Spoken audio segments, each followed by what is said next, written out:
Hey, what's going on, my good Carlos? Welcome back to another episode of the Minecraft survival games. We're here on Baroque. Ooh, very interesting. Never played this map, so let's see how we go.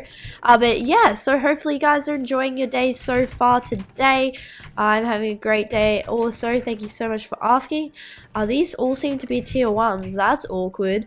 Tier 1 chest. But guys, I have a little topic that I wanted to talk to you guys about today, which when do I not have a topic? I seem to just spit topics out every single episode, but that's a good thing. And it's actually regarding something really sweet that happened at school today. So we actually did this.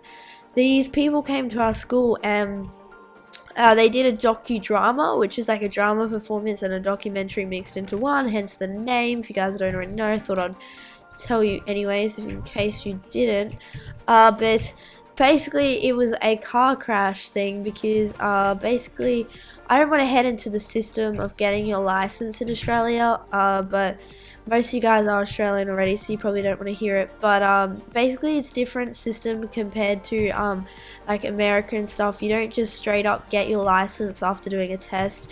You have to like you gotta do a series of tests, and you've got to be on your learners, which means like you have to have a parent or someone who has a full license in the car at all times, and then you have to do a certain amount of hours on your learners to be able to get your P plates, which is like you can drive unaccompanied by yourself, but you have to, obviously there's rules and stuff for it. So anyways, besides that point, because we're all reaching the age of getting our learners, and basically half of my year has their learners, and some of the other ones, they talk to all us seniors, so year 11 students and 12 students, and it was like this car crash presentation. It was awesome, honestly, such a good thing. And they basically just ran over like this car crash scene. So they had this, on our school oval, they had set up a car that was crashed into a tree, and it looks so realistic. And then they had like fake blood and all this stuff on these actors, and it was basically, they played out a scene of what would happen in a car crash and how one person would feel. The driver was under the influence of alcohol, and crashed the car, causing one of the girls to die, and the other male survived with some serious injuries. And it was just saying how that guy has to now live his life like without like just remembering of what he did to his friends and that sort of thing. And then like there was a boyfriend and a girlfriend who were the passengers, and they didn't really know the driver, and it was saying how like they shouldn't have gotten a car with someone they don't know. And it was really interesting actually, because it was just really cool because they acted it out and it was so real. Like they had the ambulance came, so like after it all happened, like they called, like the victims and stuff, they called the police, and then the police like came around the corner of the school, and then they called like the ambulance, and the ambulance truck came around school, and then it showed them like how they pack a body up from a crime scene into one of those like mourning car. I don't know what they're called, but it's like one of those like cars where they take the bodies away.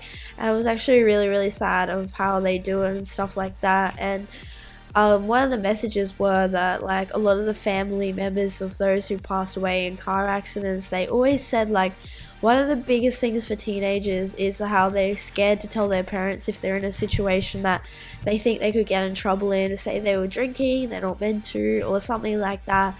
They always fear of telling their parents, so they get in a car like and get a lift from a random instead of calling their parents and telling them what's going on and for them to pick them up.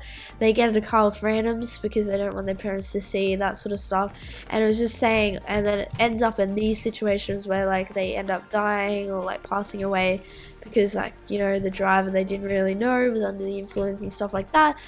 So basically the number one question that the family members whose daughter or son passed away was, why didn't they call me? And it really rung a bell to me how like, you know, how we're so scared of our parents sometimes that we are frightened to see the reaction of us in a certain situation, so we end up taking the easier way out, which can obviously lead us to a much more serious situation. Example, you are actually passing away, which is the worst outcome of them all. And the number one question that the family said was, of those that passed away, was why didn't him or her call me, like their son or daughter call them instead of getting in this car. And I thought that was so interesting because, you know, in those situations you should just call your parents and face the consequences rather than getting yourself into even more danger by getting into someone else's car and who you don't even really know, or it even could be a friend. And it was just showing like all these situations of how to get out of a car if you believe that the person is influenced by a certain thing. And it was just so interesting because, you know, a lot of the time they don't just pull over if you ask them to.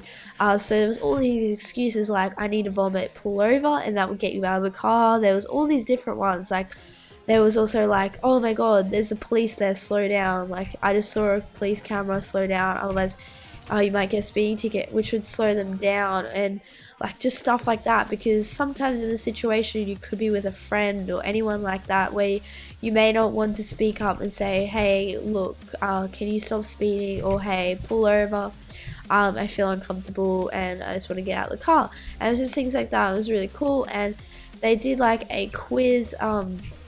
They gave these keypads out to everyone, and they basically did this like quiz thing, how everyone, it was like live, and they got everyone in the school to like all out, well the 2 grades that were there, they got them to all write down like little keypad in this information, like in this situation would you do this or this, and then you would key it in and then you'd see what everyone else around you is answering.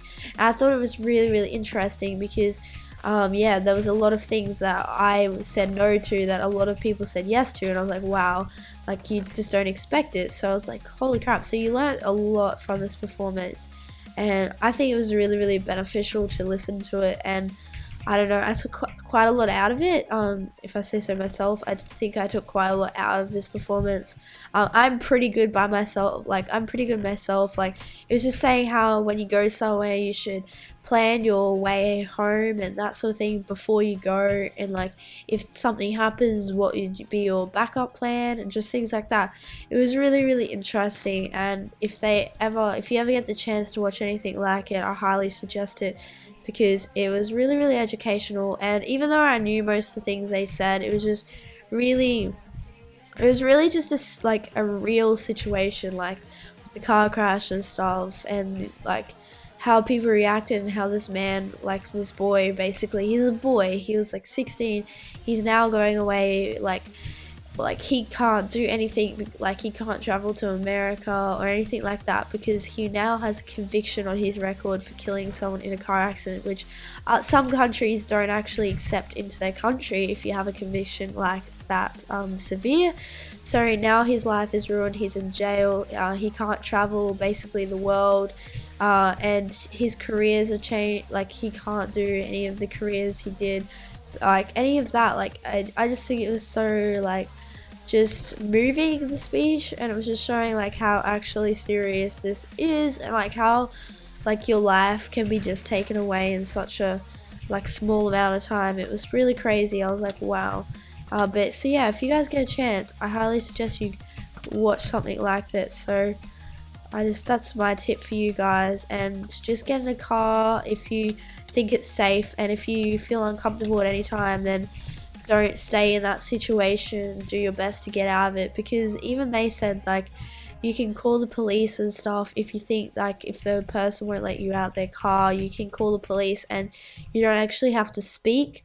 They could just track your number and they can listen like without you actually talking or pressing any buttons. They can listen to what you're saying and then track the number if they think you're in danger.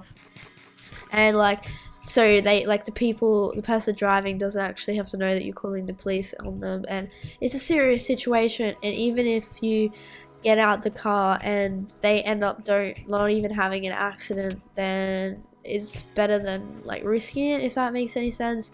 And it was even crazier that there was this fact that said that like if you're in a car, like this is nothing against males, I know that most of you guys are males watching this, but it said that if you're in the car with a male person, you are 3 times more likely to be in a car accident. I thought that was crazy. So yeah, it was just really interesting, this performance, and it was just really, really real, like the whole situation, and there was so many things I learned from it. And I think if you ever get the opportunity, you should definitely take it, because even if you think you know a lot of those things, there's obviously something that you can learn from these things. So I don't know, I personally really enjoyed it. We did that instead of 2 periods of class, which I thought, when I first got in there, I was like, yes, we're missing 2 periods of class, hallelujah. But I actually was like, wow, this is really interesting after it. So I don't know, I just thought I'd share it with you guys. Let's see if you guys are like something like that. There was just some crazy facts like that. And fatigue is the second most killer in car accidents. Is like obviously alcohol and drug usage or influence, which is the #1 killer. But yeah, also that. So it was really crazy, and it was like 1,333 people, males die in Australia every year to a car crash in between this age group of 17 to 24 or something like that. And then those girls, like females, it was only like I don't know, I think it was like 300 or something. So it was such a severe. Holy crap, is he hacking? He's hacking. He's so hacking. He's hacking. Wow. He's hacking. Holy poop. Wow, he's actually hacking. Okay, please, please, please, please, please.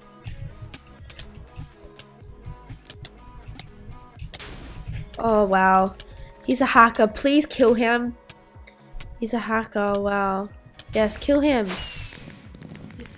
Good play. Anyways, I hope you guys enjoyed this episode of the Minecraft survival games. I know I didn't get a win or anything like that, but I just thought that you guys should just listen to that. I thought my commentary was okay, which it probably isn't, but I don't know if that guy was hacking, but it just seemed very suspicious that he was hitting me from really far away. But yeah, so hopefully you guys enjoyed it. I'm gonna upload this anyways, even though I didn't win. But yeah, have a great day, and I'll see you guys next time. Peace. Would you be the preacher? Would you be my dun, dun, dun, dun. I still got a lot of shit to learn.